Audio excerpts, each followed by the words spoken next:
Hey everybody. So I didn't think I was going to get to an update today, but I started tinking around and all of a sudden I had a major milestone done. So you'll notice that I have the earmuffs on here, and that's only a temporary arrangement because I'm starting to get the magnets in them. So I can get away with as few as 2, but I'm going to put 3 if not 4 in each. I don't know if the camera will see all the way down to the end there. If not, I'll pull it off from here. So 3 magnets on this side. I had wanted to do 1 out of 3 to be an opposite polarity so they could never key in, but I forgot about that, so all 3 are negative here and positive there. Maybe they're negative and positive the other way around. Tough to say. But they do fit on great, and they hold on really well. One problem is that, and I may be able to solve this, is that there's some light leak going on from particular angles. So I will have to mask off the front viewport and the lights as well. As far as getting everything to line up, I thought I'd have to get the magnets dead on to each other, but essentially they can center themselves, so they've got a range of good spots where they can sit, and basically I tried to set them exactly so that the perimeter around the earmuff was the same to the body as well, because especially on this side there's a lot of play. Let's see, which way does this go? This way. There's a lot of play from front to back on this one, but it does sit perfectly, and I think the other side with only 1 on there right now. I ran out. I only had 9 of these neodymiums on me. On this side I had to shave this extra bit down because I glued this a little too close to the rim there. This one is set far back enough that the next one will set pretty well too. This side already sat in pretty well, so one magnet is holding it pretty strongly.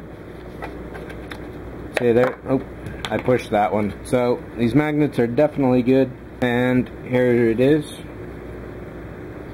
And yeah, so I had put the back door in, but I've glossed that to its final white, and I already damaged it once sliding it around, so that's not going to go back in until this is just about ready to go. So next up for this one, masking the lights, definitely. I got to consider the stand and how that's going to work. I may be able to use more magnets and put some kind of platform rather than a rod drilling into the body. Either way, one will work probably, depending on how close or how thick the ground is here compared to the surface. And there's not a lot of... Now, I'll probably have to go with some kind of rod drilled into this, but that's alright, that'll work. Definitely. And what else to do on this?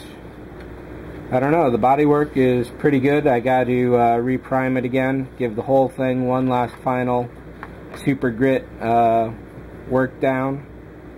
There's a little weird damage that happened in the wall here from the belt sander, and there's a couple little tiny gaps that I could fill. Let's see, I thought there were a little more. I might be able to clean up this area a little better. I might be able to fill in this seam, but that's a really tight one. This seam as well could probably use some cleaning, but I'm not sure that I can get that. And it looks like I got a little baking soda down the rim here. The way that I held these in was to first dab some glue down to hold the magnet, then I built up the whole area with super glue and baking soda, and it worked out to be a pretty strong hold.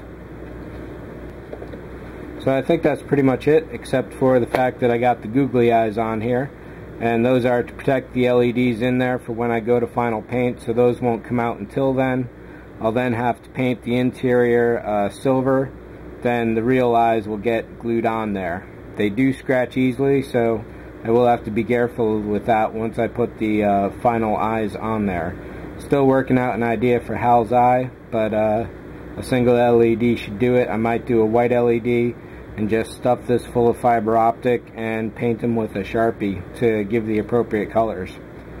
So we'll see. That's it. Thanks for watching, everybody. See ya.